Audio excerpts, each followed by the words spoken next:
당신 아이는 잠잘곳만 있으면 되잖아요. 형님이 뱃속에 품고 있는 아이는 미래의 그룹 후계자였다. 시어머니는 내 침대 시트를 침실 밖으로 내던졌다. 나는 시부모님이 내 아이의 방을 강압적으로 개조하는 것을 지켜볼 수밖에 없었다.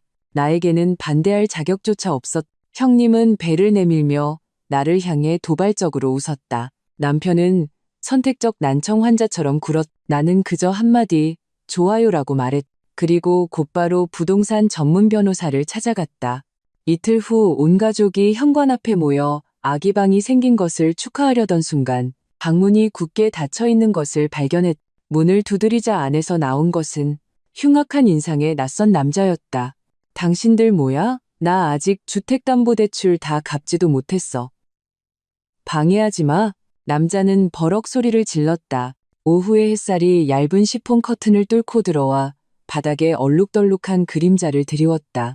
공기 중에는 딸 하윤이가 낮잠을 자고 난 뒤 남은 은은한 분유 냄새가 배어 있었다.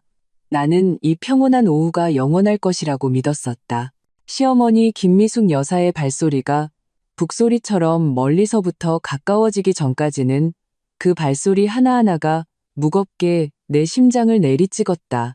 문이 쾅 소리를 내며 거칠게 열리고 벽에 부딪혔다. 김 여사는 눈에 거슬리는 촌스러운 대홍색 침대 시트 한 묶음을 화염 덩어리처럼 품에 안고 기세등등하게 들어왔다. 그녀는 나를 쳐다보지도 않고 내가 정성껏 꾸며놓은 방 안의 아기 침대로 직행했다. 서연우, 내 딸내미 그 지저분한 것들 당장 치워. 그녀의 목소리는 날카로웠고 거역할 수 없는 명령조였다.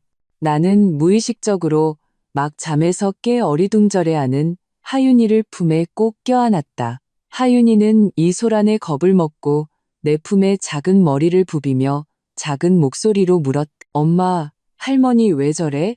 나는 대답할 수 없었다. 그저 김 여사가 내가 하윤이를 위해 골랐던 귀여운 캐릭터가 그려진 침대 시트를 난폭하게 뜯어내 쓸모없는 걸레 조각처럼 바닥에 내팽개치는 것을 속수무책으로 지켜볼 수밖에 없었다. 그 위에는 하윤이가 가장 좋아하는 곰돌이와 토끼 그림이 있었다. 형님 최지혜는 높이 솟아오른 배를 받쳐들고 마치 승전한 장군이 전리품을 순시하듯 시어머니 뒤를 따라 유유히 들어왔다. 그녀의 경멸적인 시선이 방 안의 모든 것을 훑었다. 하윤이의 장난감 코너, 내가 직접 그린 벽화, 수많은 밤 동안 아이를 재웠던 그 아기 침대까지. 마침내 그녀의 시선이 내게 닿았고 입가에는 승리자의 미소가 걸렸다. 그 미소에는 도발이 가득했다. 연우야, 어머님 너무 원망하지 마. 내 뱃속에 있는 애는 우리 박씨 집안의 대들보 같은 장손, 미래의 후계자란 말이야. 이 방이 남양이라 햇볕이 가장 잘 뜨니 아이한테 좋지. 그녀는 말하며 마치 뱃속에 대단한 희세의 보물이라도 든 것처럼 자신의 배를 친밀하게 쓰다듬었다. 내 남편 박민주는 문간에 서 있었다. 그는 고개를 숙인 채 휴대폰 화면 위를 빠르게 손가락으로 움직이고 있었다. 액정빛이 그의 얼굴에 비쳐 표정을 읽을 수 없었다. 그는 스스로를 투명한 껍데기 속에 가두고 눈앞에서 벌어지는 모든 일을 못 본 척, 못 들은 척했다. 나의 애원하는 눈빛은 깊은 연못에 던져진 조약돌처럼 아무런 파문도 일으키지 못했다. 그는 고개조차 들지 않았다. 민준 씨, 나는 참지 못하고 그를 불렀다. 내 목소리에는 나 자신도 눈치채지 못한 떨림이 섞여 있었다. 그가 드디어 움직였다. 하지만 그저 귀찮다는 듯 미간을 찌푸릴 뿐이었다. 시끄럽게 왜 그래? 어머니랑 형수님 말씀이 맞잖아. 하윤이도 이제 4살인데 진작 우리랑 같이 잤어야지. 너 왜 이렇게 철이 없어? 철이 없다고? 나는 그를 쳐다봤다. 내가 5년을 사랑하고 4년을 함께 산 남자. 이 순간 그는 너무나 낯설어 심장이 얼어붙는 것 같았다. 김 여사는 이미 능숙하게 그 대홍색 새 이불 커버를 씌우기 시작했다. 입으로는 계속 중얼거렸다. 이 방은 말이야. 장차 아들 낳을 며느리가 써야지. 좋은 기운을 받아야 하거든. 우리 박씨 집안은 지의 배만 믿고 있다. 아들 낳을 며느리라니? 그럼 내가 낳은 딸은 박씨 집안의 후손이 아니란 말인가? 내 딸 하윤이는 이 집에서 도대체 무엇인가? 굴욕감이 파도처럼 나를 덮쳤다. 나는 하윤이를 꼭 껴안았다. 하윤이는 내 떨림과 슬픔을 느꼈는지 작은 입을 삐죽거리다 와앙하고 울음을 터뜨렸다. 엄마, 싫어. 저건 내 침대야. 아이의 울음소리는 날카로운 칼날처럼 내가 억눌러왔던 모든 위장을 순식간에 갈라놓고 엄마로서의 마지막 이성과 본능을 일깨웠다. 울면 안 돼. 내가 울면 내 딸은 어떡하지? 바로 그때 최지혜가 갑자기 어머 하는 소리를 내며 몸을 살짝 휘청거렸다. 넘어질 듯한 신용이었다. 박민준의 반응은 놀랄 만큼 빨랐다. 그는 거의 즉시 휴대폰을 던지다시피 하고 한달음에 달려가 긴장한 채로 최지혜를 부축했다. 형수님, 괜찮으세요? 조심하셔야죠. 그러고는 고개를 돌려 나를 향해 날카롭게 윽박질렀다. 서연우, 거기서 뭐하고 서 있어? 형수님 오신 거 안 보여? 눈치가 그렇게 없어? 그 순간 내 귀에는 세상의 모든 소리가 멎었다.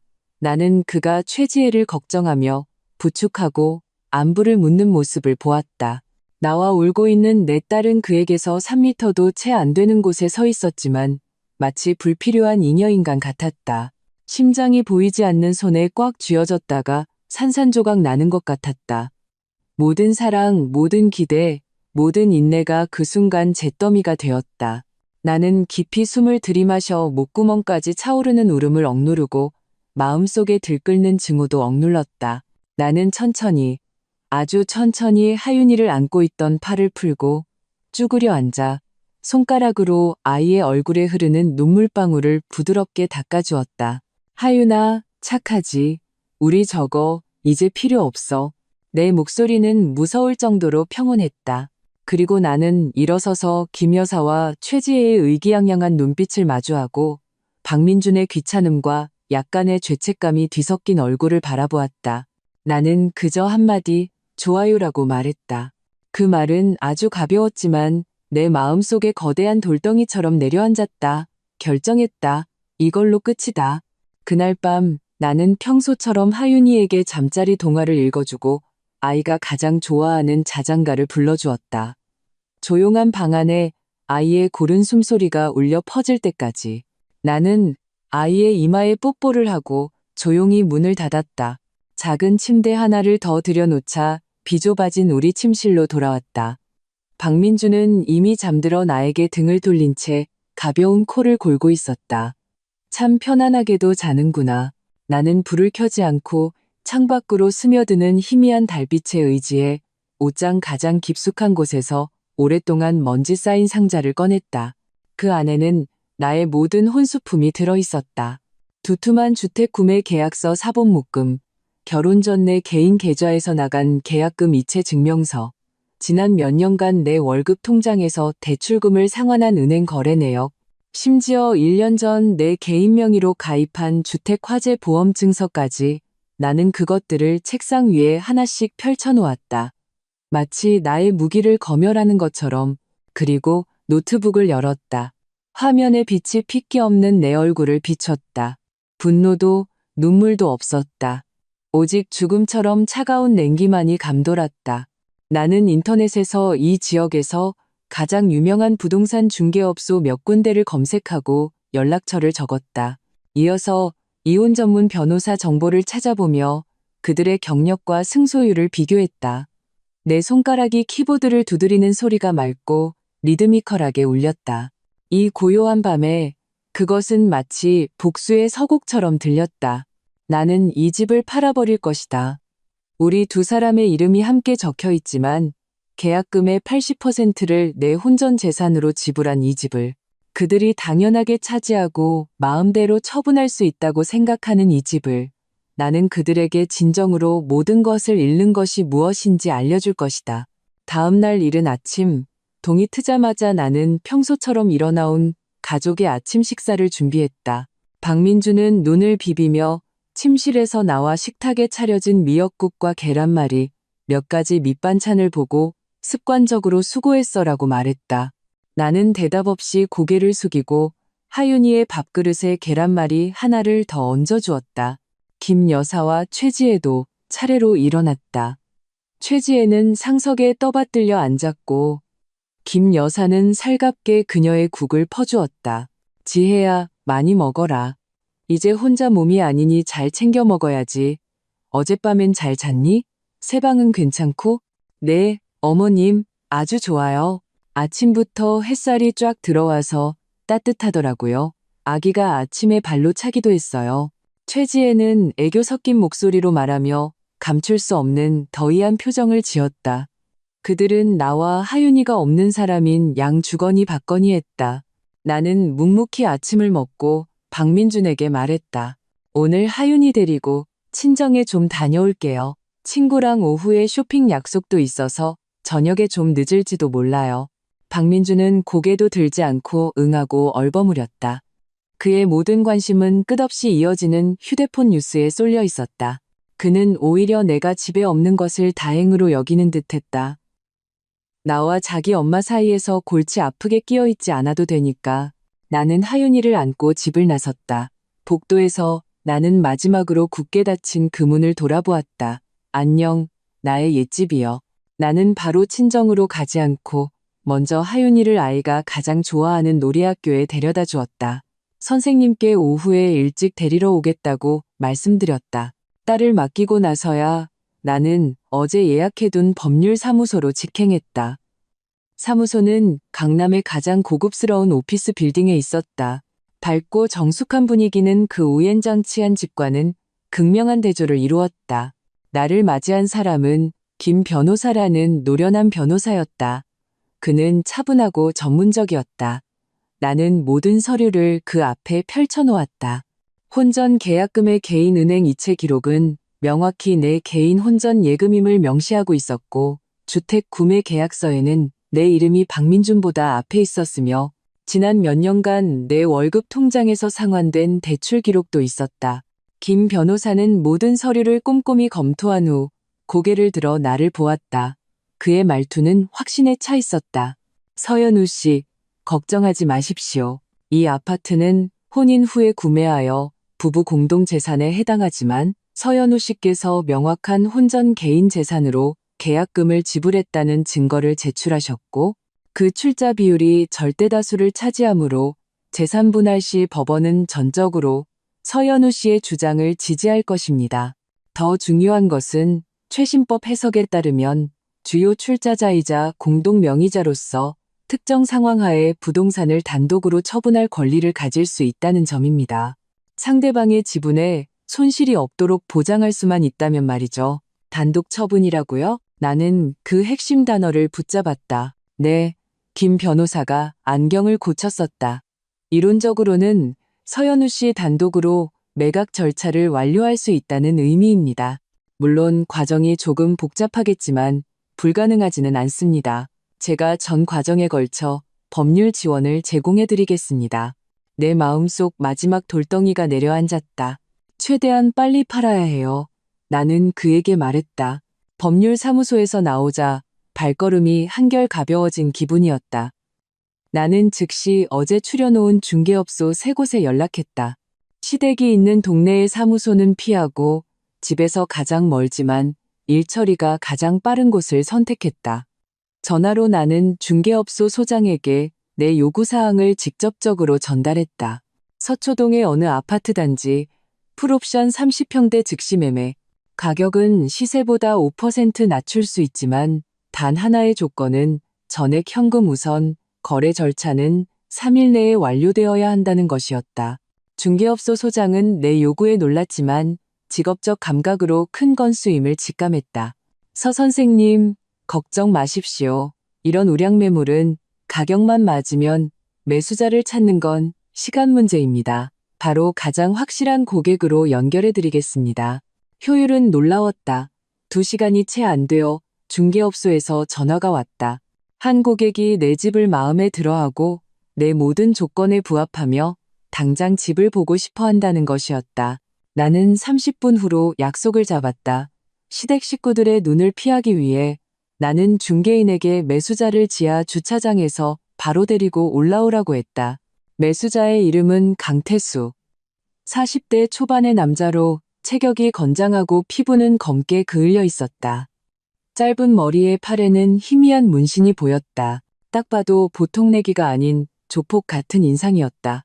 그는 보안회사에서 일하며 중개인 말로는 전직 군인 출신이라고 했다. 강태수는 말이 없었지만 눈빛이 날카로웠다. 그는 집안을 한 바퀴 둘러보더니 채광, 인테리어, 위치 모두에 매우 만족해했다. 집 좋네. 그의 목소리는 쩌렁쩌렁했고 반박의 여지가 없는 단호함이 묻어났다. 가격도 마음에 들고 3일 안에 거래 완료할 수 있다고? 가능해? 사장님 쪽만 문제 없으시면 저는 언제든지 가능합니다. 내가 대답했다. 좋아. 강태수가 손뼉을 쳤다. 나 막 제대하고 돌아와서 지낼 곳이 마땅찮았는데 이 집 내가 사겠어. 내일 바로 서류 처리하러 갑시다. 그는 말투가 거칠었지만 사람이 직설적이었다. 이 순간 나에게는 이런 성격이 최고의 파트너였다. 나는 회사에서 긴급 출장이 잡혔다는 핑계로 박민준에게 문자를 보냈다. 그는 곧 답장을 보냈다. 알았어. 조심히 다녀와. 집안일은 걱정 말고. 나는 그가 내가 출장 가기를 바란다는 것을 알았다. 그래야 나를 마주하지 않아도 되고 집안의 골칫거리를 처리하지 않아도 될 테니까. 이후 이틀은 내 인생에서 가장 긴장되고 효율적인 이틀이었다. 나는 휴가를 내고 김 변호사와 중개인의全청 동행하에 각종 서류 절차를 밟았다. 명예 이전, 세금 납부, 은행 이체, 모든 단계가 조심스러우면서도 번개처럼 빠르게 진행되었다. 등기소에서 서류를 열람하던 중 나는 분노가 치밀어 오르는 사실을 우연히 발견했다. 반년 전 김 여사가 박민준의 신분증과 주민등록등본을 가지고 몰래 와서 아파트 등기부 등본에 명의를 추가하려 했던 것이다. 형님 박민석의 이름을 올리려고. 하지만 이 아파트의 지분 구성이 복잡하고 나의 혼전 출자 증명 때문에 그의 지분 계산과 명의 추가 절차가 매우 까다로워져 결국 성공하지 못했다. 그들의 탐욕과 계산은 이미 오래전에 시작되었던 것이다. 나는 그저 미지근한 물속에서 너무 오래 삶아진 개구리였을 뿐. 이 발견은 내 마음속에 혹시나 남아있을지 모를 마지막 망설임과 죄책감을 완전히 꺼뜨렸다. 이틀 후 오후 모든 절차가 마무리되었다. 휴대폰 뱅킹 앱에 찍힌 긴 숫자의 입금 알림을 보았을 때 나는 마치 사막을 너무 오래 헤매던 사람이 마침내 오아시스를 발견한 기분이었다. 강태수는 새로운 등기권리증과 모든 열쇠를 받았다. 그는 활짝 웃으며 하얀 이를 드러냈다. 고마워요, 아가씨.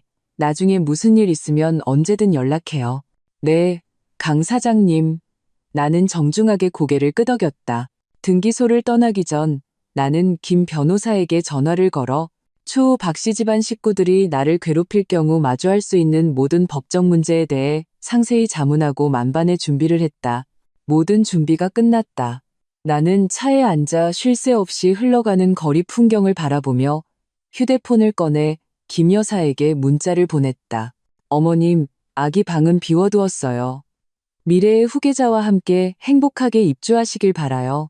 그리고 나는 휴대폰 전원을 끄고 유심칩을 뽑아 길가의 쓰레기통에 던져버렸다. 친정에서 하윤이를 데리러 가기 전 나는 차를 몰아 그 집에 한 번 들렀다. 비상 열쇠로 문을 열자 하는 텅 비어 있었다. 나는 나와 딸의 것이었던 침실로 들어갔고 빼앗겼던 아기 방으로도 들어가 보았다. 울지도 분노하지도 않았다. 나는 그저 냉정하게 하나하나 나와 딸에게 속한 모든 물건을 챙겨 나왔다. 하윤이의 옷, 장난감, 내 책과 화장품, 옷가지들, 심지어 화장실에서 우리가 쓰던 칫솔과 수건까지. 나는 흔적 하나 남기지 않고 깨끗하게 정리했다. 마치 우리 모녀가 이곳에서 단 한 번도 산 적이 없었던 것처럼.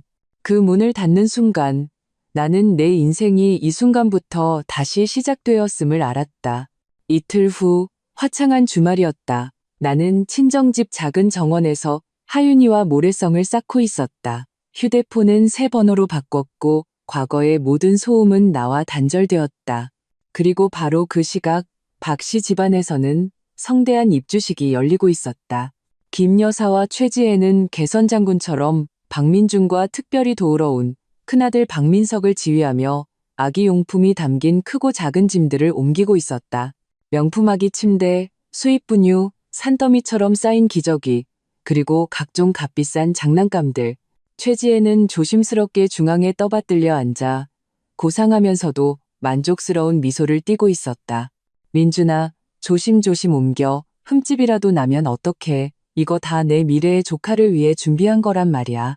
김 여사가 큰 소리로 지휘하며 기쁨을 감추지 못했다.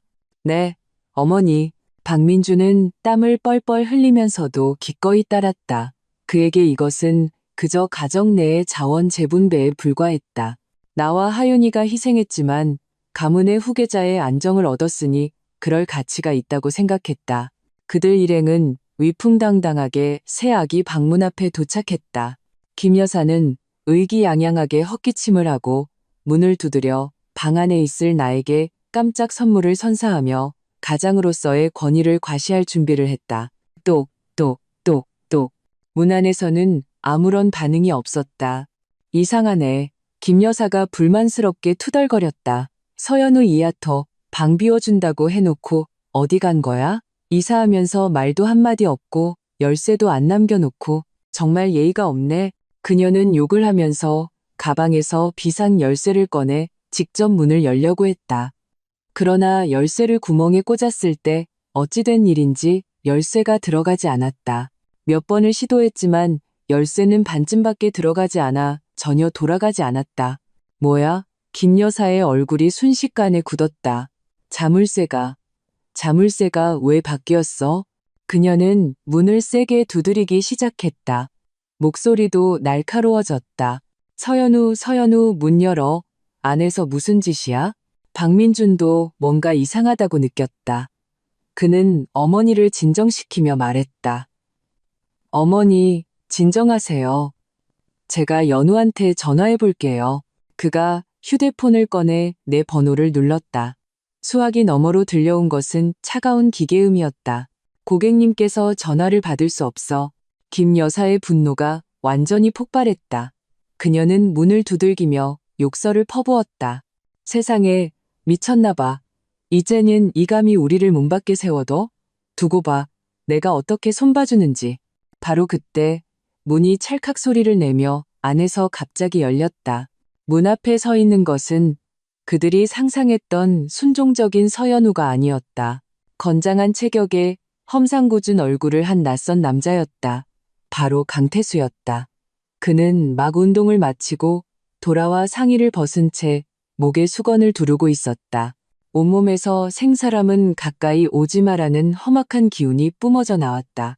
그는 호랑이 같은 눈으로 그들을 노려보며 참을 수 없다는 듯 소리쳤다. 당신들 뭐야? 아침부터 남의 집 앞에서 왜 소란이야? 잠 좀 자자. 박씨 집안 네 사람은 순식간에 돌처럼 굳었다. 김 여사가 가장 먼저 정신을 차렸다. 그녀는 강태수의 코를 가리키며 악다구니를 썼다. 이봐요, 이 사람이 어떻게 된 거야? 여긴 우리 집이야, 우리 집. 당신은 누군데 우리 집에 있어? 당장 꺼져. 최지혜도 즉시 역할에 몰입했다. 그녀는 배를 감싸 안고 박민석에게 연약하게 기대며 숨을 헐떡였다. 어머, 무서워라. 여보, 나 배가 아파요. 박민석은 아내를 부축하며 강태수를 노려보았다. 당신 대체 누구야? 주거 침입은 불법이야. 강태수는 그들의 적반하장 격인 말에 기가 막혀 웃었다. 그는 냉소를 지으며 거실 테이블 위에 있던 붉은색 표지의 문서를 집어 그들에게 던졌다. 똑똑히 봐, 아줌마. 이건 내 집이야. 등기권리증에 내 이름이 적혀 있다고. 그 붉은색 문서는 정확히 김 여사의 얼굴에 맞고 바닥으로 떨어졌다. 등기권리증이라는 세 글자가 그 자리에 있던 모든 사람의 동공의 낙인처럼 찍혔다. 김 여사의 얼굴에서 오만과 분노가 순식간에 사라지고 잿빛으로 변했다. 그녀는 믿을 수 없다는 듯 눈을 크게 뜨고 입을 벌렸지만 아무 소리도 내지 못했다. 박민준도 완전히 멍해졌다. 그는 그 자리에 얼어붙은 채 머릿속이 하얘져 눈앞의 상황을 도저히 이해할 수 없었다. 집을 팔았다고? 서연우가 집을 팔았다고? 어떻게 그럴 수가? 박민석이 따지려고 앞으로 나서려 했지만 강태수의 흉흉한 눈빛에 제압당했다. 강태수는 그들에게 어떤 반응할 시간도 주지 않았다. 그는 아직 문 앞을 막고 있던 김 여사와 박민준을 병아리처럼 가볍게 밀쳐냈다. 미친 사람들 아냐? 나 아직 주택담보대출 다 갚지도 못했어. 와서 귀찮게 굴지 마. 뇨. 대문이 세차게 닫히며 박씨 집안 네 사람의 모든 당혹감, 공포, 황당함을 문 밖으로 차단했다. 복도는 죽은 듯이 고요했다. 몇 초가 흐른 뒤에야 김 여사는 갑자기 정신이 돌아온 듯 악하는 비명을 지르며 다리에 힘이 풀려 차가운 바닥에 주저앉았다. 그녀는 굳게 닫힌 문을 가리키며 처절하게 울부짖었다. 말도 안 돼. 이건 절대 사실이 아니야. 서연우, 이제는 너 도대체 무슨 짓을 한 거야? 내 집 내놔. 그리고 나는 바로 그 시각 친정집의 따뜻한 거실에 앉아 있었다. 휴대폰 화면에는 중개인이 방금 보낸 사진 한 장이 떠 있었다. 사진 속 강태수는 상의를 벗은 채 허리에 손을 얹고 문 앞에 서 있었고 배경에는 박씨 식구들의 경악과 당혹이 서린 얼굴이 있었다. 사진 아래에는 메시지가 첨부되어 있었다. 서 선생님, 모든 것이 순조롭습니다. 그분들은 밖으로 모셨습니다. 내 입꼬리가 점점 더 높이 올라가더니 마침내 차가운 미소로 변했다. 나는 휴대폰을 끄고 작은 모종삽을 들어 옆에서 즐겁게 놀고 있는 하윤이에게 건넸다. 아가, 우리 세상에서 제일 높은 성을 만들어 볼까? 네. 하윤이는 신나서 손뼉을 쳤다. 햇살은 더없이 좋았다. 모든 것이 이제 막 시작되고 있었다. 강태수 집 앞에서 벌어진 박씨 집안의 소동은 금세 경비실과 구경 나온 이웃 주민들을 불러 모았다. 예전에 그들은 이 아파트 단지에서 모두가 부러워하는 화목한 가정이었다. 시어머니는 강하고 유능했고 큰아들은 사업에서 성공했으며 작은아들은 안정적인 직장을 다녔고 며느리들도 모두 온화하고 현숙해 보였다. 그러나 이제 그 위선의 가면이 사람들 앞에서 찢겨져 나가고 가장 비참한 속내가 드러났다. 김 여사는 바닥에 앉아 떼를 쓰며 내가 천벌을 받을 것이라며 돈을 들고 도망쳤다고 거듭 저주했다. 최지혜는 박민석의 품에 기대어 엄청난 충격을 받은 듯한 모습을 연출하며 많은 동정의 눈길을 끌었다. 박민주는 마침내 거대한 충격에서 벗어났다. 그의 첫 반응은 분노가 아니라 공포였다.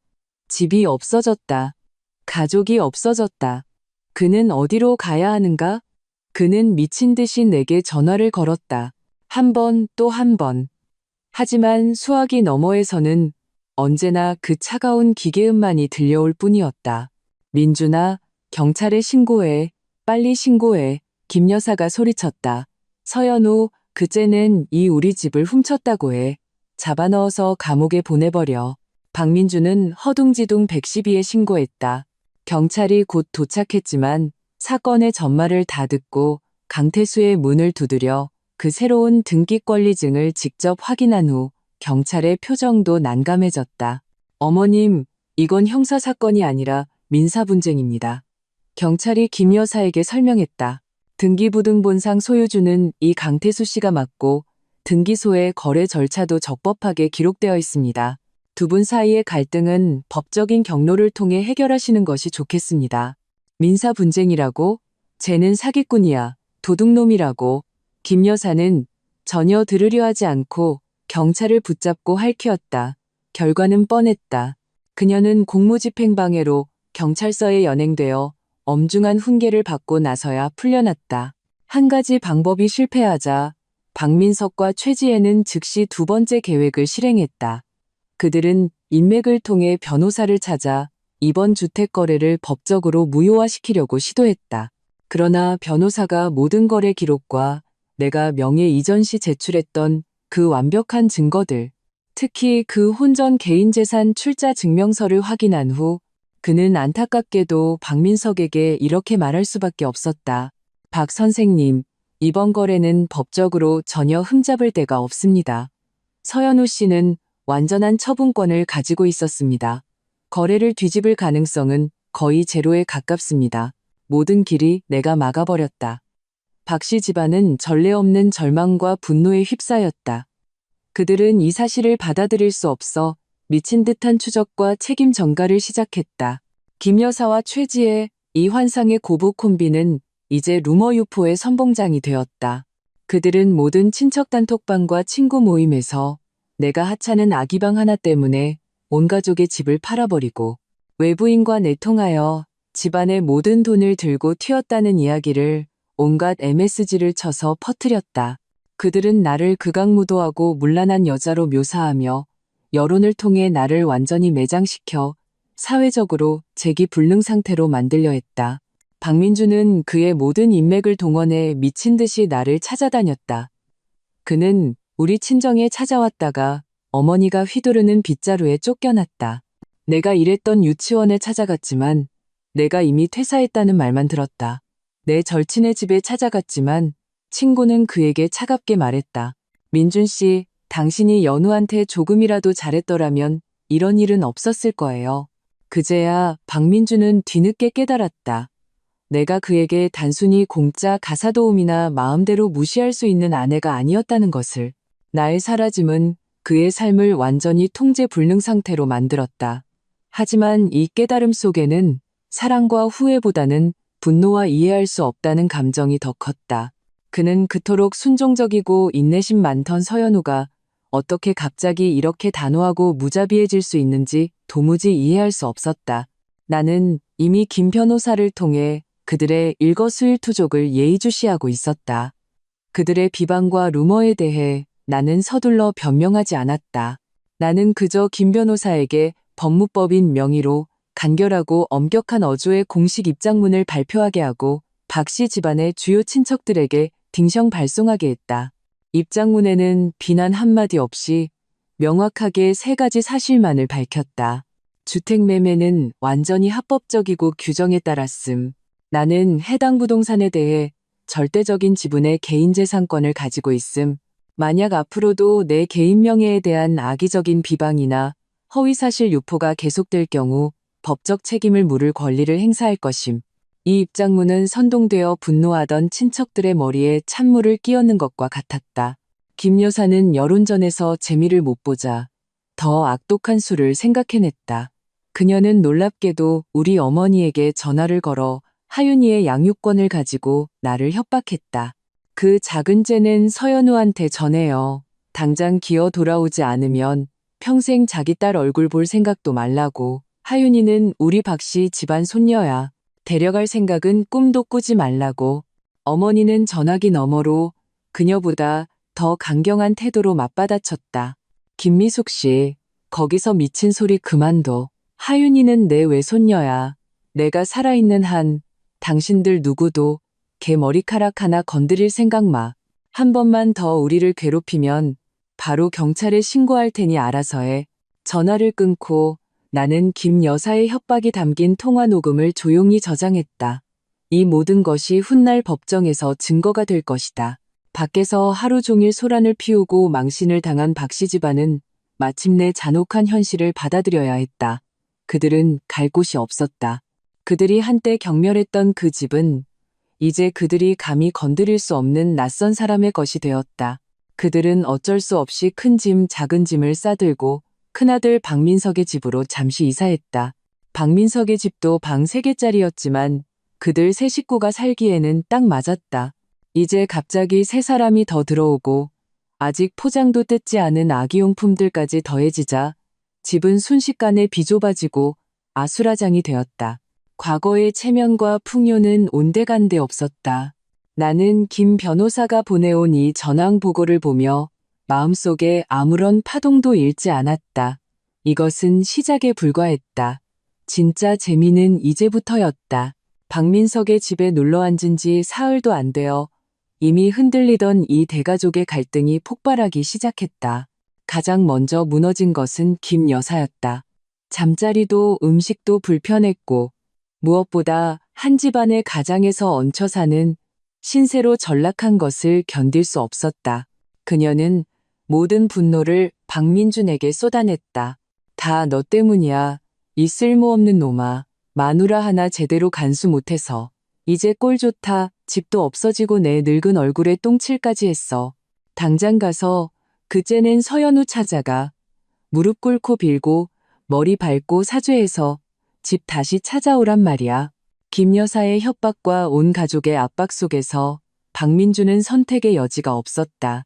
며칠간의 미친 듯한 수소문 끝에 그는 마침내 우리의 공통된 친구를 통해 우리 친정집 주소를 알아냈다. 그날 오후 나는 하윤이와 그림을 그리고 있었다. 초인종이 울렸다. 나는 비디오폰을 통해 한때는 우비히 익숙했지만 지금은 낯설기만 한 그 얼굴을 보았다. 박민준이 문 앞에 서 있었다. 며칠 못 본 사이에 그는 많이 초췌해져 있었다. 수염은 덥수룩했고 머리도 헝클어져 있었다. 나는 문을 열지 않았다. 그는 밖에서 애원하기 시작했다. 연우야, 문 좀 열어줘. 우리 얘기 좀 하자. 응? 연우야, 내가 잘못했어. 정말 내가 잘못했어. 내가 아무 반응이 없자 그는 털썩 소리를 내며 정말로 문 앞에 무릎을 꿇었다. 연우야, 제발, 제발 나 좀 들여보내줘. 내가 무릎 꿇을게, 머리 박을게. 네가 용서만 해준다면 뭐든지 다 할게. 그의 목소리는 비통함과 후회로 가득 차 있었다. 마치 사랑을 잃은 비련의 남편처럼 연기했다. 이웃들이 소리를 듣고 문을 열고 나와 구경하기 시작했다.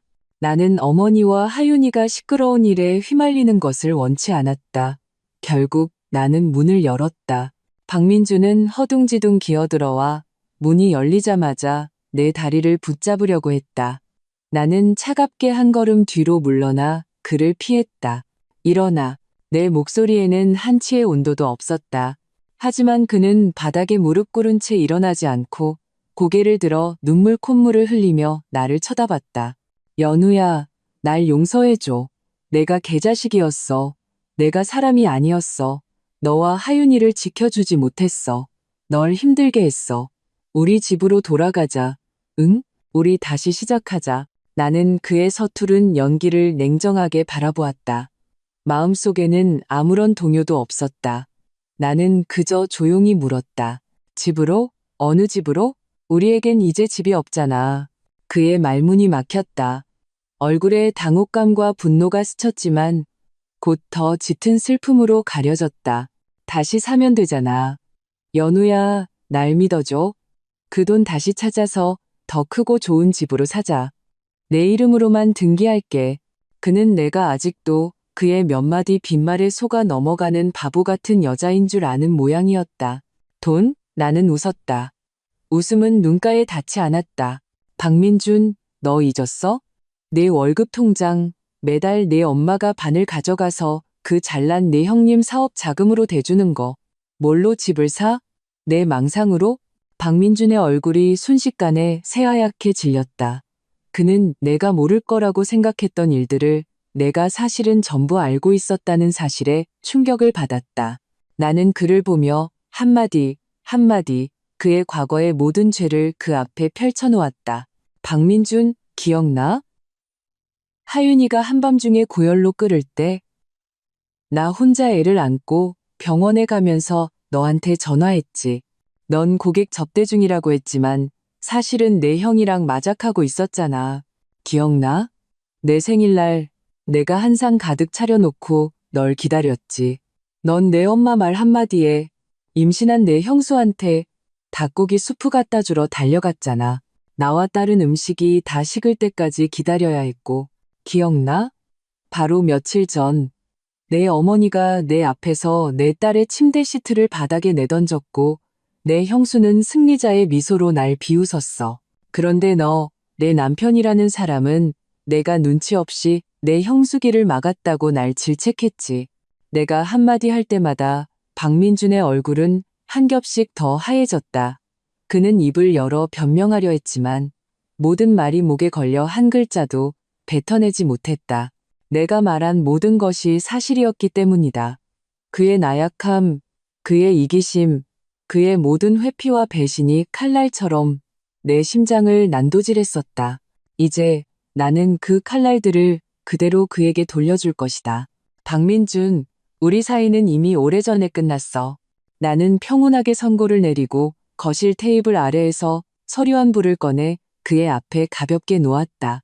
하얀 종이 위에 검은 글씨, 제목이 눈에 띄게 아팠다. 이혼 합의서.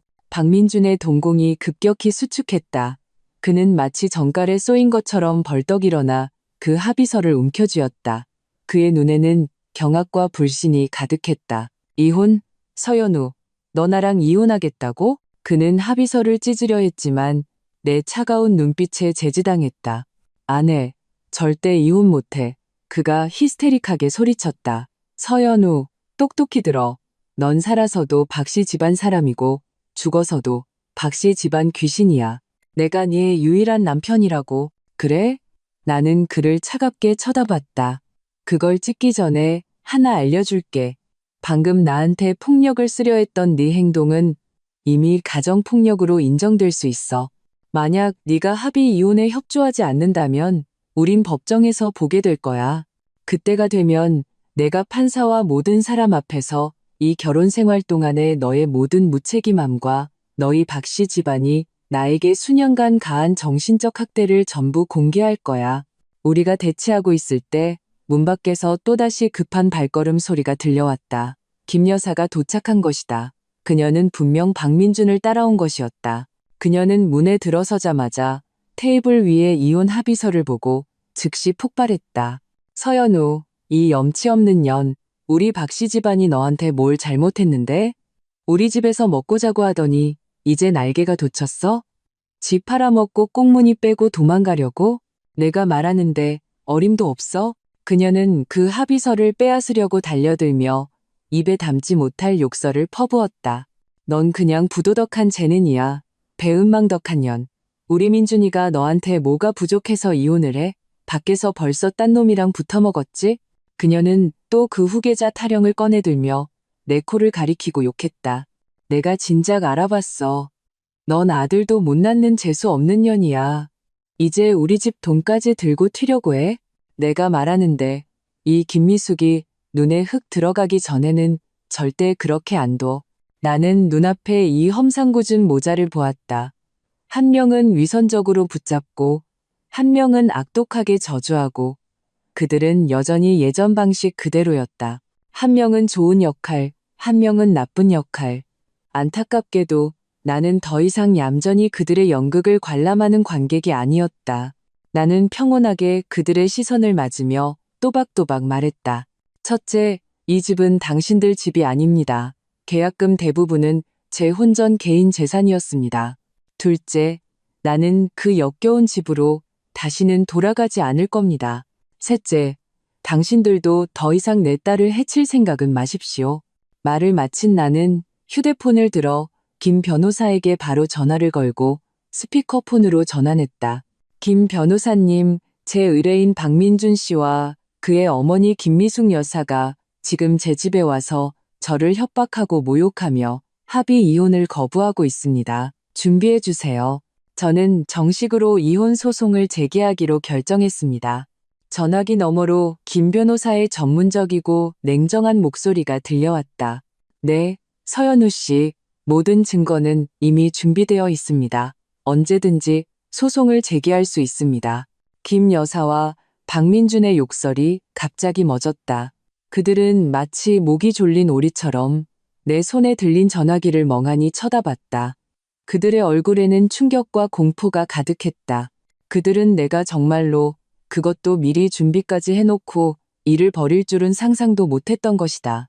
잠깐의 충격이 지나고 김 여사의 얼굴이 잿빛으로 변했다. 그녀는 강경책이 통하지 않자 이제 부드러운, 아니 더 음흉한 방법으로 나오기 시작했다. 이혼? 좋아.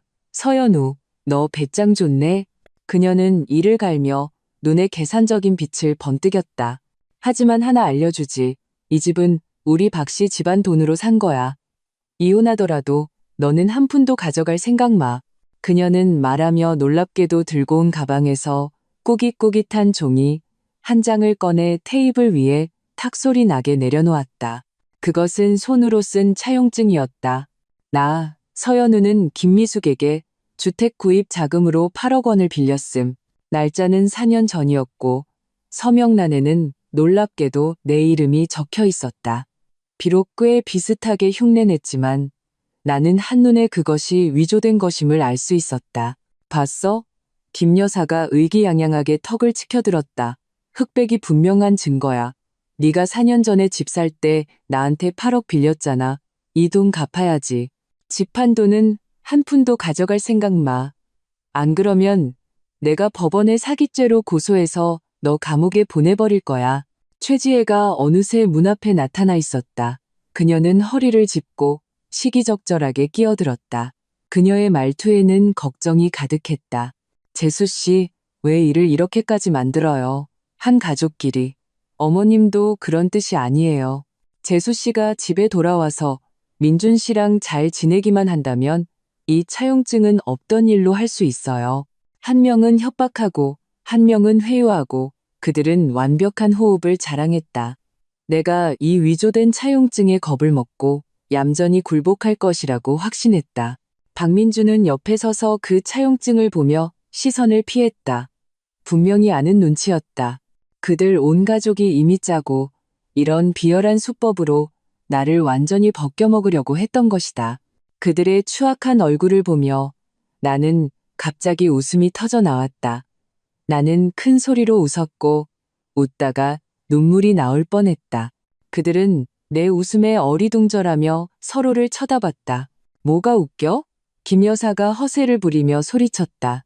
나는 천천히 웃음을 멈추고 내 서류 가방에서 역시 서류 한 뭉치를 꺼냈다. 그것은 두꺼운 서류 뭉치였다. 나는 그것을 테이블 위에 쿵 하는 둔탁한 소리를 내며 내려놓았다. 어머님, 증거를 준비한 게 어머님뿐인 줄 아세요? 나는 평온하게 서류철을 열고 안의 내용물을 한 장 한 장 그들 앞에 펼쳐 보였다. 이건 아주버님 박민석 씨 회사의 최근 3년간 재무제표예요. 전문 회계사 친구에게 분석을 부탁했는데 최소 3군데에서 심각한 탈세 혐의가 보여요. 금액은 억 단위고요. 만약 세무당국에 적발되면 막대한 세금과 벌금을 추징당하는 건 물론이고 법인 대표인 박민석 씨는 형사 처벌을 받을 수도 있어요. 박민석의 이름이 나오자 최지의 얼굴이 휙하고 하얗게 질렸다. 나는 멈추지 않고 두 번째 서류를 꺼냈다. 이건 박민석 씨 회사와 몇몇 주요 공급업체 간의 협력 계약서예요. 아주 흥미롭게도 몇몇 공급업체의 등록 주소는 가짜고 계좌 거래 내역도 극히 비정상적이에요. 명백한 자금 세탁 혐의가 보여요. 이 자료를 금융감독원에 넘기면 어떻게 될 것 같으세요? 최지혜의 몸이 미세하게 떨리기 시작했다. 내 시선은 점점 더 굳어가는 박민준에게로 향했다.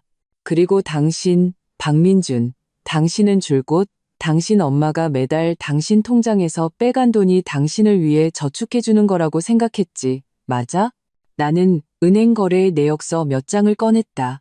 이건 당신 월급 통장 거래 내역이고 이건 당신 형님 회사의 비밀법인 계좌예요. 보세요. 당신 통장에서 돈이 빠져나간 지 24시간도 안 돼서 당신 형님 회사 계좌로 이체됐어요. 명목은 프로젝트 투자고요.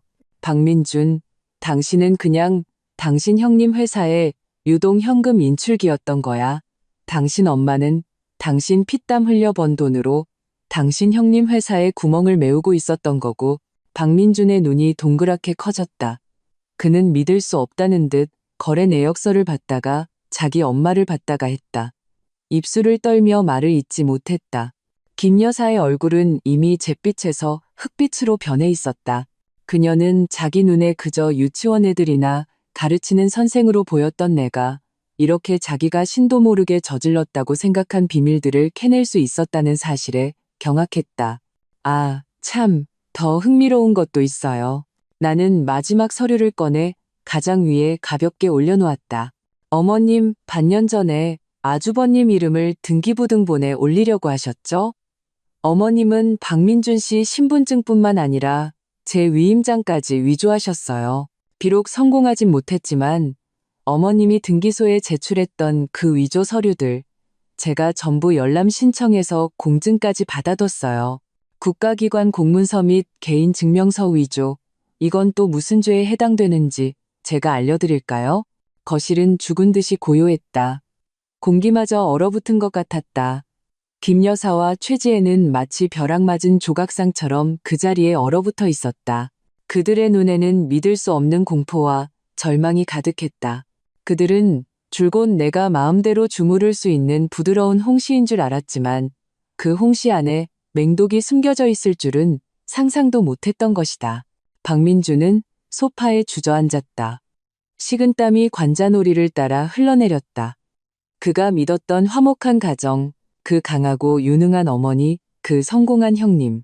그 모든 것이 거짓과 불법으로 쌓아올린 거대한 거품이었다. 그리고 내가 친히 그 거품을 터뜨렸다. 이제 나는 그들을 보며 말했다. 이제 이혼 조건에 대해 얘기해보죠. 내 목소리는 크지 않았지만 판사의 선고처럼 단호했다. 일주일 내로 합의 이혼. 아파트 매매 대금은 제 혼전 출자금과 혼후 공동 상환 비율에 따라 분할합니다.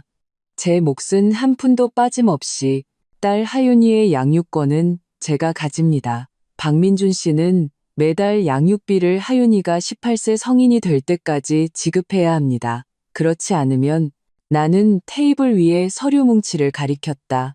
이 서류들은 동시에 국세청, 금융감독원, 그리고 법원의 책상 위에 놓이게 될 겁니다.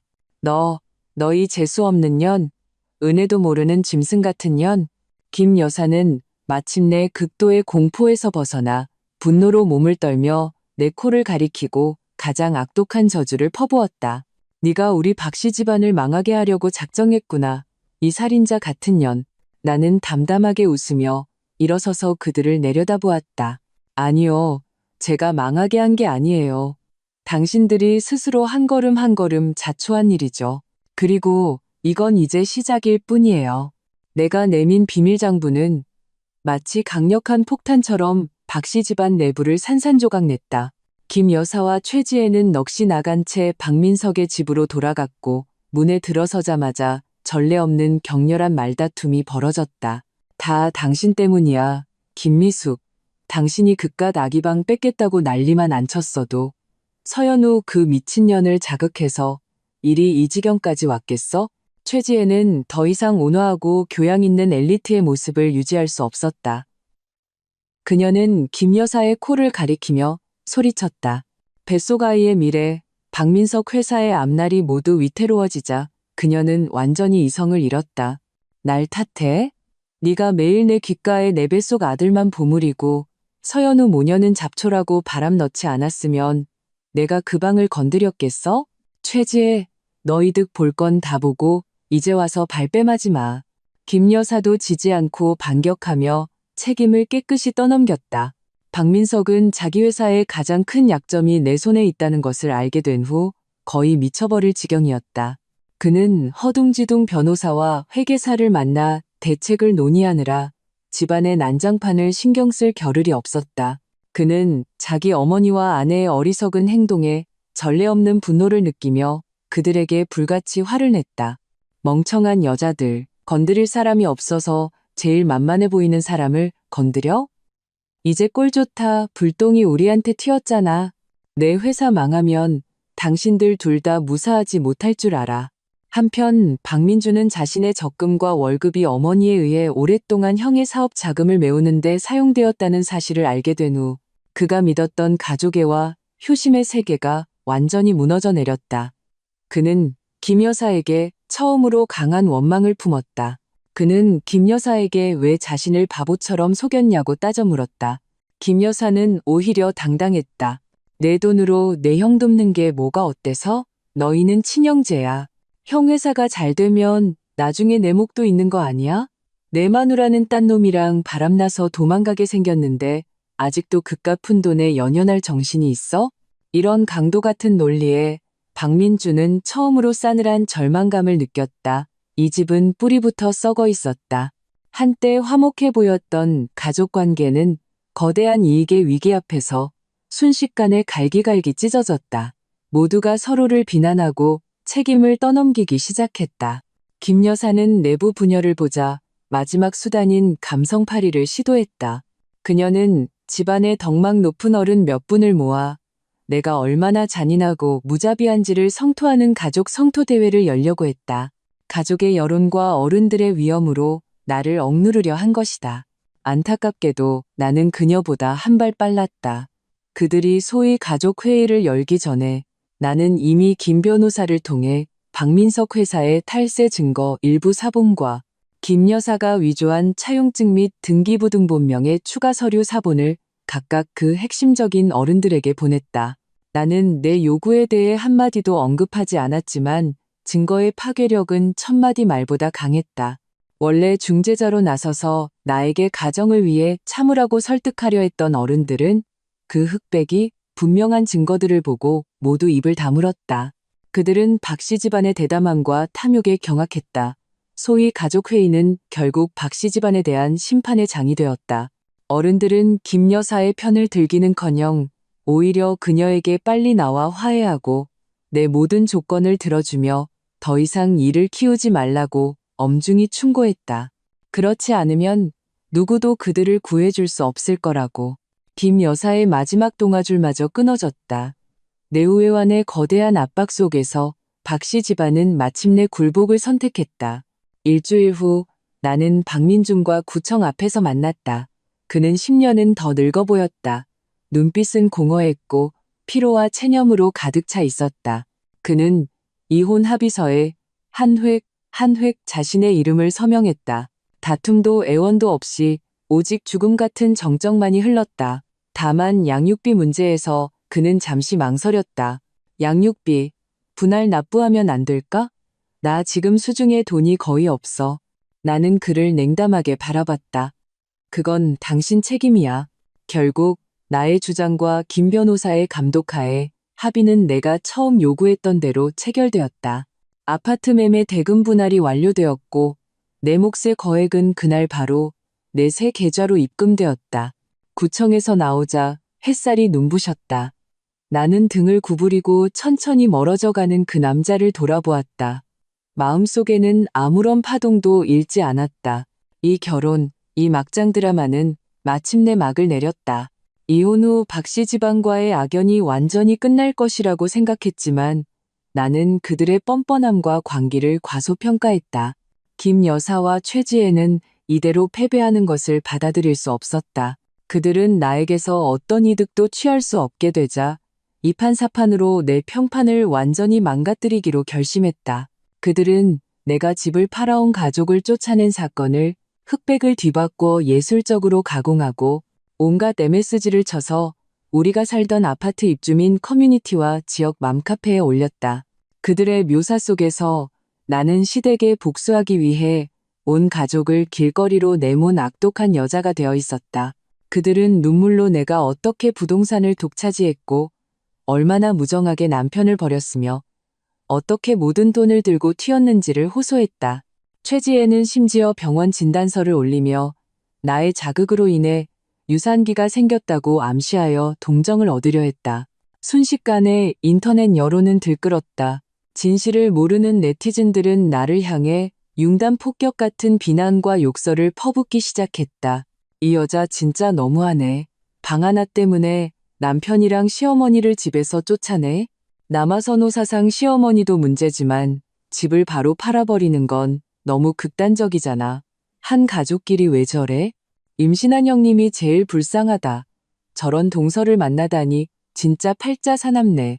내 이름, 내 사진, 심지어 하윤이의 사진까지 모자이크 처리되어 인터넷에 퍼졌다.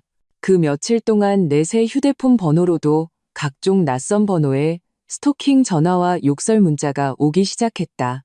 이 치밀하게 계획된 여론 공격에 맞서 나는 분노하지도 서둘러 인터넷에서 그들과 싸우지도 않았다. 나는 그저 냉정하게 나를 욕하는 모든 게시글, 댓글, 문자를 하나하나 캡처하여 저장했다. 그리고 나는 김 변호사에게 두 번째 반격을 하게 했다. 이번에는 그저 의미 없는 입장문 발표가 아니었다. 김 변호사는 내 이름으로 같은 인터넷 플랫폼의 장문의 글을 게시했다. 제목은 아파트 매각 및 반격 사건의 진실과 증거였다.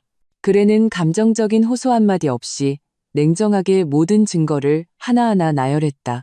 명확한 주택 구입 자금 출처 증명서, 계약금 대부분이 나의 혼전 재산임을 증명, 박민준의 월급 통장이 그의 어머니 김 여사에 의해 장기간 횡령된 은행 거래 내역, 김 여사가 큰아들의 명의를 불법적으로 추가하려 했던 위조 서류 공증, 김 여사가 위조한 8억 원 차용증의 필적 감정 보고서, 김 여사가 우리 어머니에게 전화해 하윤이의 양육권을 빼앗겠다고 협박한 통화 녹취록, 모든 증거는 마치 강력한 따귀처럼 박 씨 집안 식구들의 얼굴을狠狠히 후려쳤다.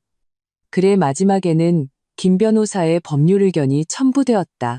인터넷은 법의 사각지대가 아닙니다. 허위 사실을 유포하여 저희 의뢰인에게 인신공격 및 명예훼손을 한 모든 계정에 대해 저희는 증거 보전을 완료했으며 즉시 법적 절차를 개시하여 그 책임을 추궁할 것입니다.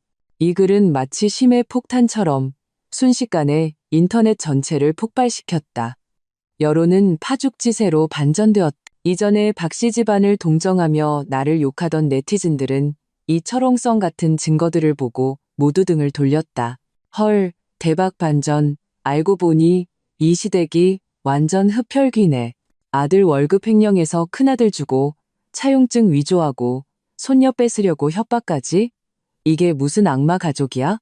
이 여자분 진짜 대단하다. 냉정하고 이성적이고 용기와 지혜까지. 이 반격 보는데 소름 돋는다. 주인공 응원합니다. 저런 극혐 가족한테는 절대 마음 약해지면 안 됨. 박 씨 집안은 순식간에 사회의 공적이 되었다. 그들의 실명, 직장 등이 분노한 네티즌들에 의해 금세 신상털이 당했다. 도미노가 무너지기 시작했다. 박민석의 회사는 탈세 및 분식회계 혐의가 폭로되면서 즉시 국세청과 공정거래위원회의 주목을 받았다. 협력사들은 줄줄이 계약 해지를 요구했고 공급업체들은 대금을 독촉하러 몰려왔다. 회사 자금줄은 순식간에 끊겨 파산 직전에 이르렀다. 박민준은 회사에서도 구설수의 중심이 되었다. 동료들은 그를 손가락질했고 상사도 그를 불러 그의 가정사가 회사 이미지에 심각한 영향을 미치고 있다고 암시했다. 그의 승진 기회는 완전히 날아갔고 심지어 해고될 위기에 처했다. 그리고 이 막장 드라마의 주범 중 하나인 최지혜도 그녀의 업보를 맞았다. 거대한 여론의 압박, 끊임없는 집안 싸움, 미래에 대한 공포가 그녀의 불안정한 태아 상태를 더욱 악화시켰다. 결국 박민석과의 격렬한 다툼 끝에 그녀는 조산했다. 아이는 선천적으로 약하게 태어나자마자 신생아 중환자실의 인큐베이터에 들어갔다. 매일 엄청난 의료비는 이미 위태로운 이 가정을 완전히 짓누르는 거대한 산이 되었다. 한때 기세등등했던 이 집안의 권력자 김 여사는 내우외환 속에서 정신이 거의 붕괴되었다. 그녀는 매일 눈물로 밤을 지새우며 사방에 돈을 빌리러 다녔지만 가는 곳마다 문전박대를 당했다. 한때 그녀와 친자매처럼 지냈던 친척과 친구들은 이제 그녀를 전염병 환자처럼 피했다. 그녀는 집에서 미친 듯이 나를 저주하기 시작했다. 내가 재앙 덩어리이고 빚 받으러 온 악귀이며 박 씨 집안의 모든 것을 망쳤다고. 어느 날 오후 박민준에게서 전화가 왔다. 그의 목소리는 절망과 피로로 가득 차 있었다. 서연우, 내가 빌게 제발 그 증거들 좀 내려줘. 우리 형 좀 살려줘. 회사가 망하게 생겼어. 아이가 병원에서 돈 기다리다 죽게 생겼다고. 그의 목소리에는 울음이 섞여 있었다. 네가 원하는 보상 뭐든지 다 해줄게. 제발 우리 좀 살려줘. 나는 조용히 그의 말을 다듣고 냉담하게 몇 마디를 뱉었다. 이 모든 건 당신과 당신 가족이 직접 만든 일이야. 자업자득이라고. 말을 마치고 나는 전화를 끊고 그의 번호를 차단했다. 창밖의 석양은 붉었다. 나는 한때 나에게 끝없는 고통을 주었던 그 가족이 내 눈앞에서 조금씩 그들의 황혼으로 걸어가고 있음을 알았다. 그리고 나의 여명은 이제 막 시작되고 있었다. 최후의 심판은 생각보다 빨리 찾아왔다.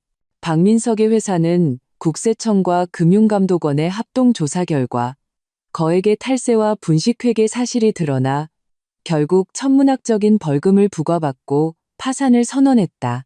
박민석 본인도 경제범죄 혐의로 입건되어 조사를 받게 되었다. 박민준은 형의 회사 스캔들과 자신의 가정 문제로 인한 부정적인 영향으로 회사에서 강등 처분을 받고 사실상 좌천되었다. 그는 동료들의 이상한 눈초리와 등 뒤에 수군거림을 견디지 못하고 결국 스스로 사직서를 내고 완전한 실업자가 되었다. 김 여사의 노령연금은 박민석의 회사 파산으로 국민연금 납부가 중단되면서 영향을 받았다. 더 고통스러운 것은 집안 전체에서 그녀의 평판이 땅에 떨어졌다는 것이었다. 한때 그녀에게 아부하던 친척들은 이제 그녀를 재앙의 근원처럼 여기며 피하기에 급급했다. 그녀는 완전히 외톨이가 되었다.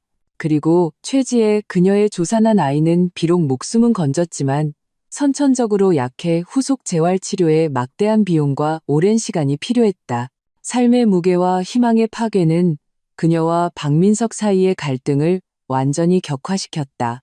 두 사람은 매일같이 싸웠고 한때의 엘리트 부부는 이제 잿더미만 남았다. 그들 가족은 구름 위에서 진흙탕 속으로 곤두박질쳤다. 나는 가장 빠른 속도로 과거의 모든 자산을 정리했다. 아파트 매매 대금의 내목, 박민준이 지급해야 할 양육비, 김 변호사의 강력한 개입으로 한 푼도 빠짐없이 모두 회수했다.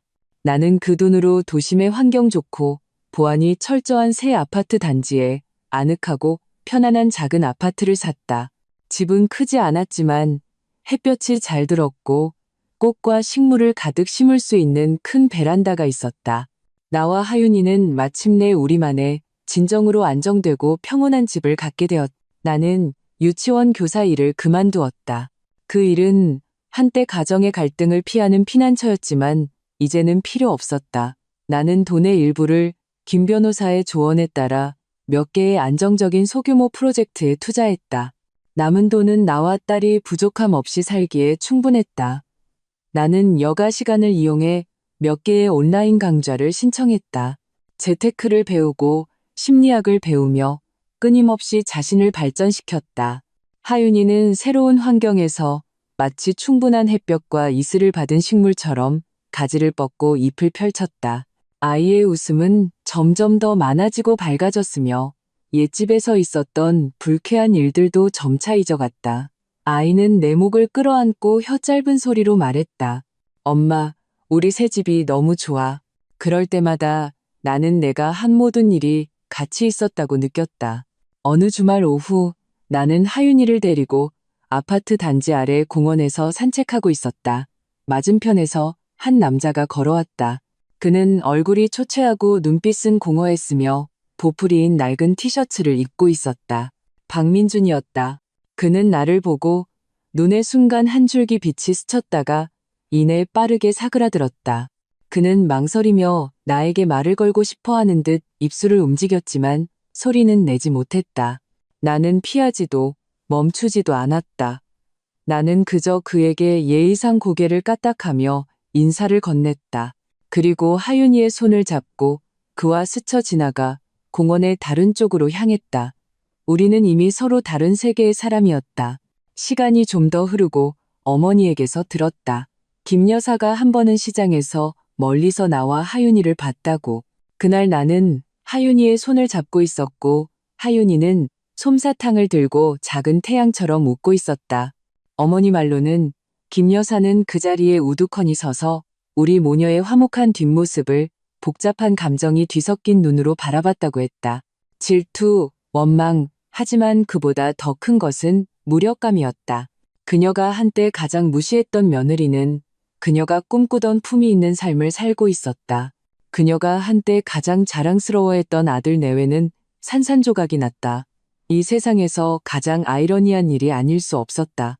나와 딸의 이야기는 우리 작은 도시에서 많은 사람들의 안주거리가 되었다. 어떤 이는 내가 잔인하다고 했고 어떤 이는 내가 과감하다고 했다. 하지만 외부의 평가가 어떻든 나는 더 이상 신경 쓰지 않았다.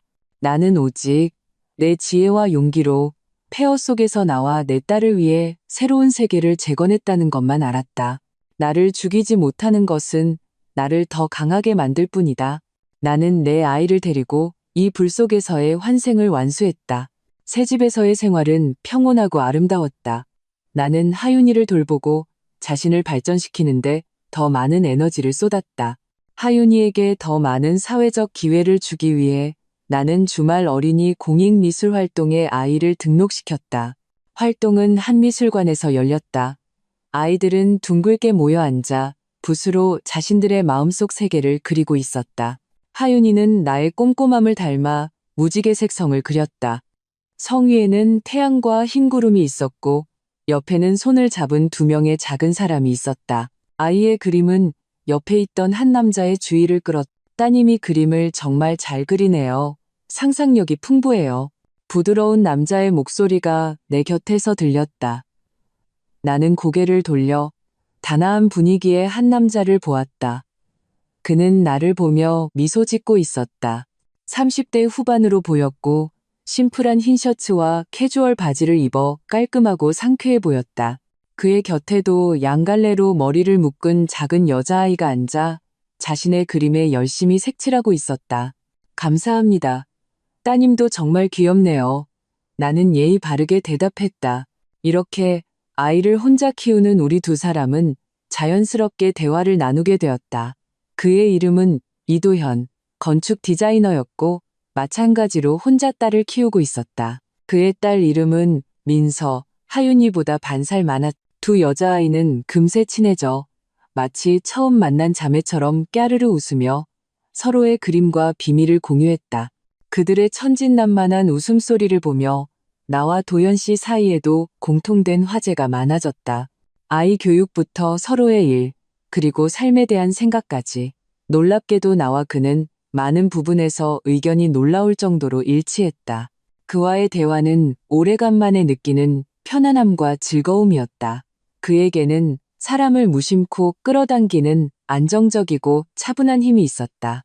내 과거를 알게 된 후 그는 다른 사람들처럼 동정의 눈빛을 보내거나 호기심에 찬 질문을 던지지 않았다.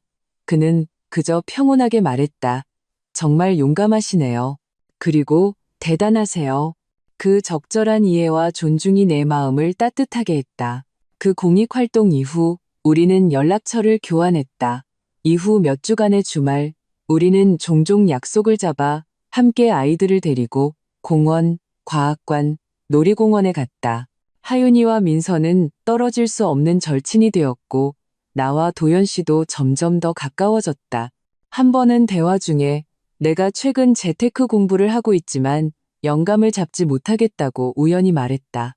도연 씨는 그 말을 듣고 자신의 비즈니스 경험과 분석 보고서를 선뜻 공유해 주었고 심지어 매우 전문적인 자산관리사를 소개해 주기도 했다. 그의 조언 덕분에 나의 소소했던 투자는 명확한 방향을 잡고 상당한 수익을 내기 시작했다.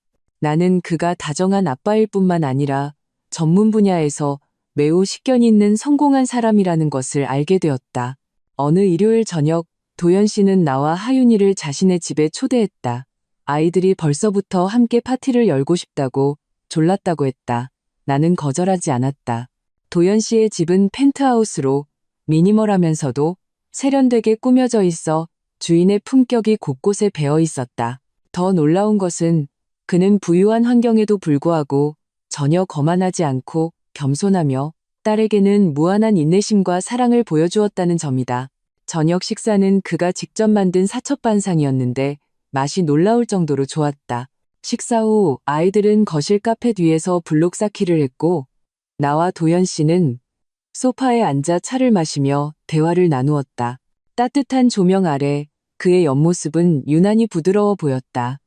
그 순간 오랫동안 잠잠했던 내 마음에 무언가 가볍게 와닿는 것 같았다. 나는 그에게 이상한 감정을 느끼기 시작했다. 존경, 의지, 그리고 약간의 설렘이 뒤섞인 감정. 하지만 과거의 상처는 깊은 낙인처럼 내 마음에 새겨져 있었다. 박민준이 준 배신과 상처는 나로 하여금 감정, 특히 결혼에 대해 본능적인 경계와 공포를 갖게 했다. 나는 감히 그리고 섣불리 새로운 관계에 뛰어들고 싶지 않았다. 도연 씨는 내 걱정과 망설임을 눈치챈 듯했다. 그는 섣불리 고백하지도 나에게 부담을 주는 어떤 행동도 하지 않았다. 그는 그저 다정한 친구처럼 묵묵히 내 곁에서 지지와 관심을 주었다.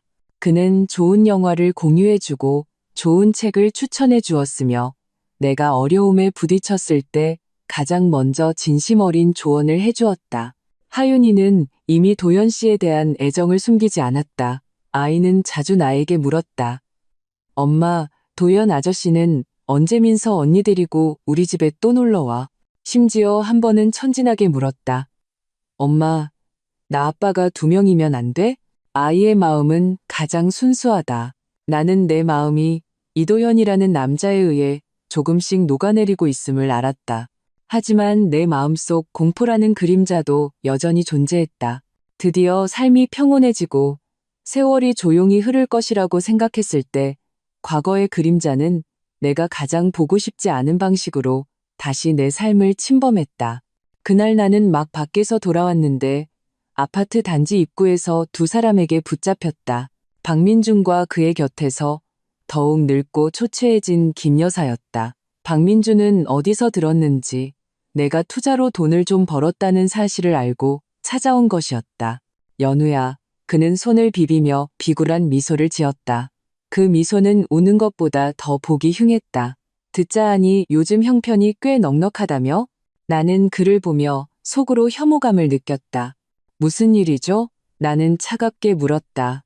그게 우리 그래도 부부였던 정이 있잖아.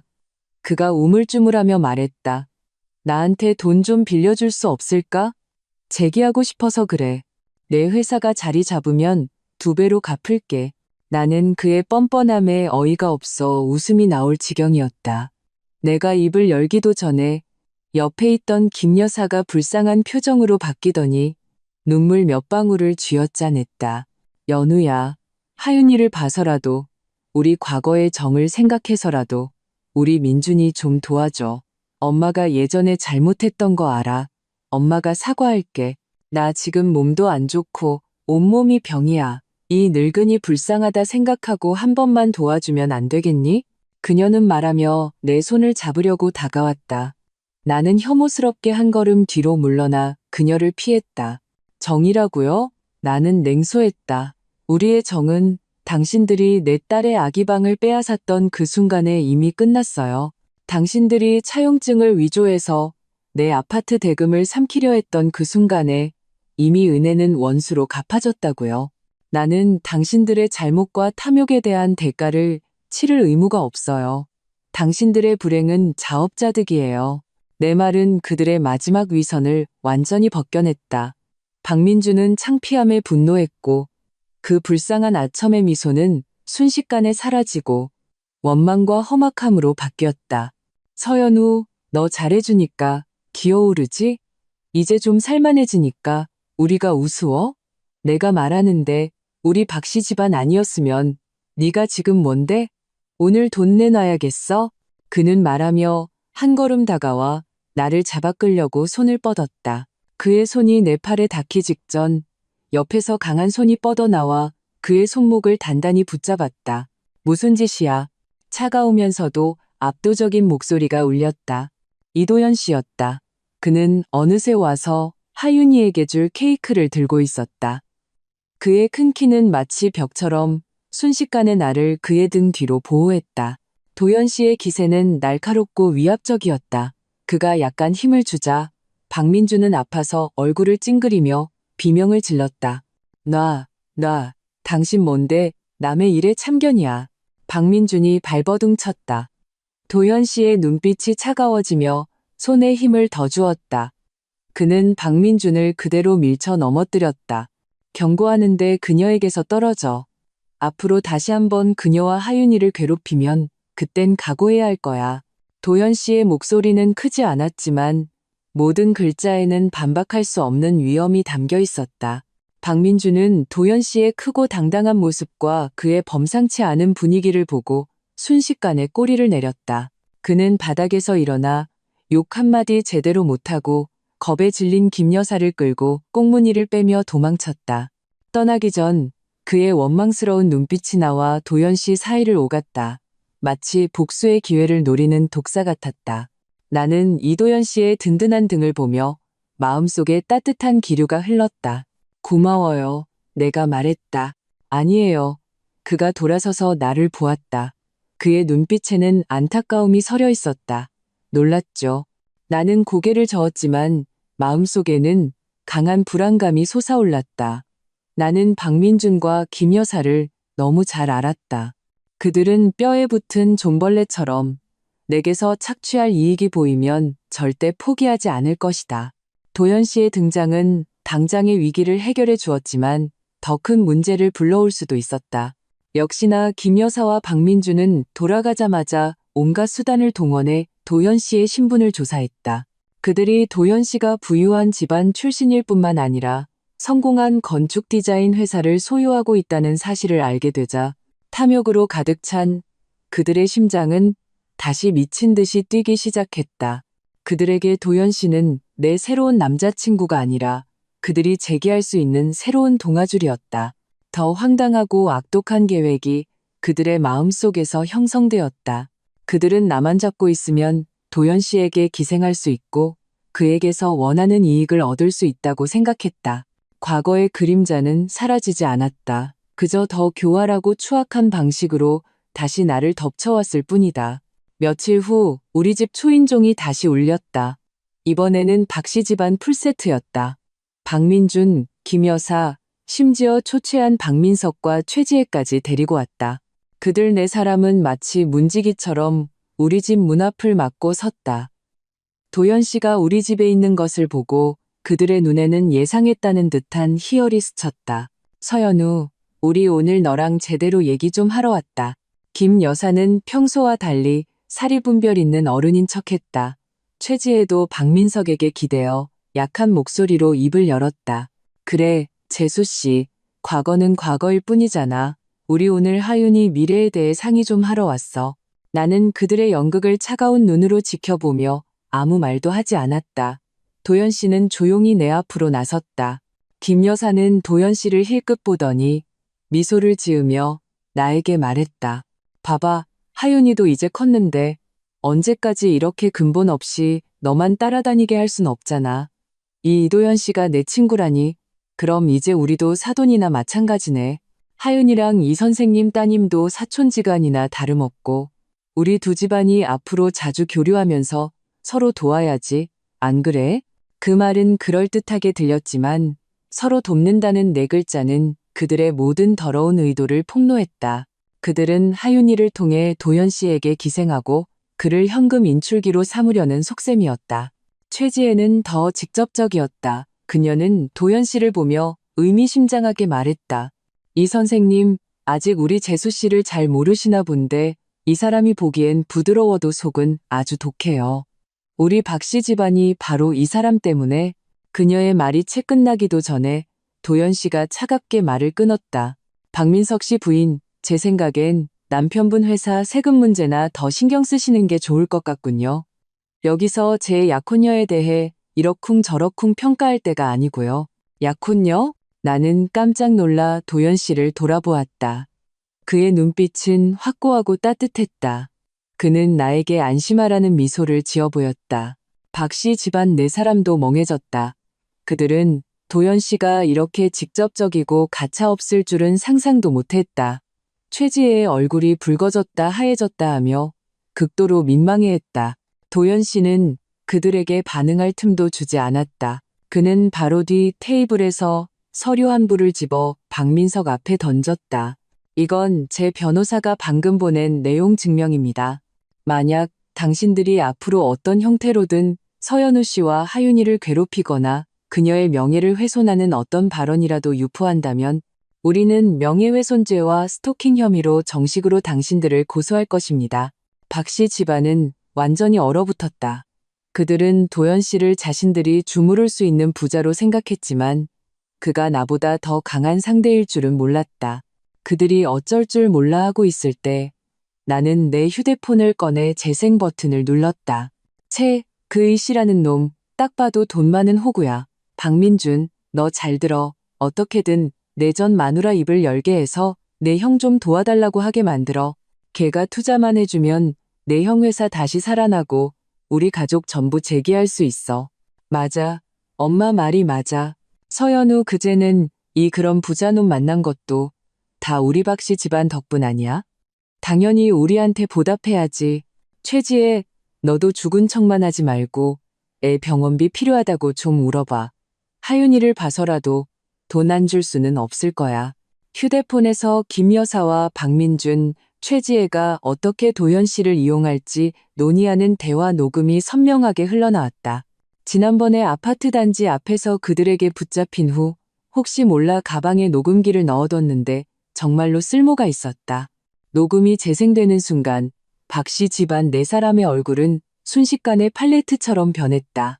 빨주노 초파남보, 아주 다채로웠다. 그들의 모든 음모와 계산이 이 순간 완전히 공개되고 무자비하게 찢겨져 햇빛 아래 드러났다. 이제 무슨 얘기를 더 하고 싶으시죠? 나는 그들을 차갑게 쳐다봤다. 마치 네 마리의 광대를 보는 것처럼 박씨 집안은 완전히 절망했다. 그들의 모든 발버둥, 모든 계산이 나에 의해 한 걸음 한 걸음 간파당하고 더 잔인한 방식으로 반격당했다. 그들은 마침내 깨달았다. 서연우는 더 이상 그들이 마음대로 괴롭힐 수 있는 서연우가 아니라는 것을. 결국 그들은 한마디도 하지 못하고 이웃들의 경멸적인 시선 속에서 늑배하게 도망쳤다. 문이 닫히는 순간 온 세상이 고요해진 기분이었다. 도연 씨가 뒤에서 나를 부드럽게 안았다. 다 끝났어. 그의 따뜻한 숨결이 내 귓가에 닿았다. 나는 돌아서서 그의 깊은 눈을 바라보았다.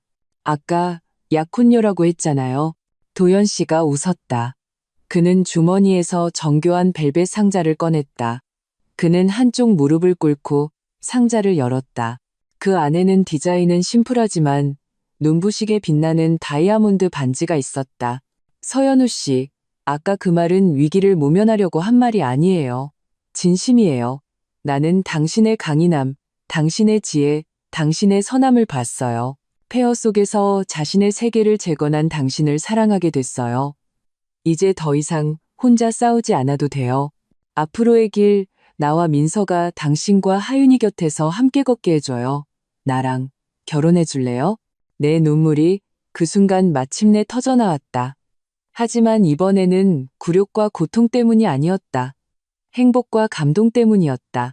나는 힘껏 고개를 끄덕였다. 네, 좋아요.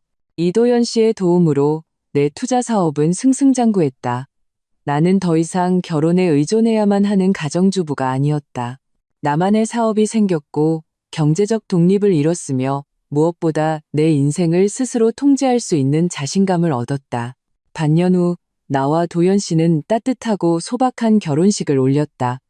많은 사람을 초대하지 않고 가장 가까운 가족과 친구들만 모셨다. 하윤이와 민서는 똑같이 예쁜 공주 드레스를 입고 우리의 화동이 되어주었다.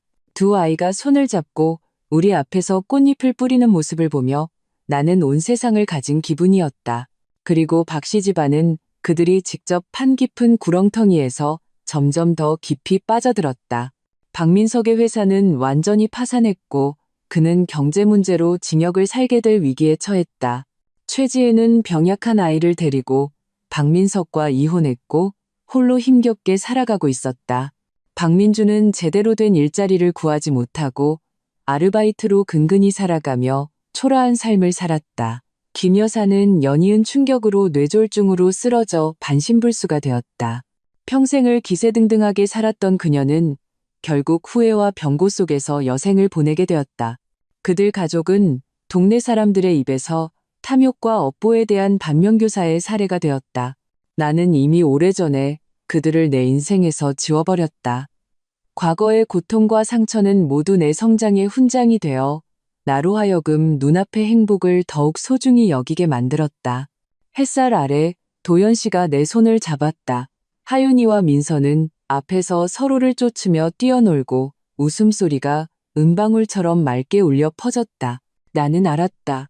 이것이야말로 진정한 가족의 모습이라는 것을. 이것이야말로 내가 불 속에서 환생한 후 마땅히 받아야 할 최고의 인생이라는 것을.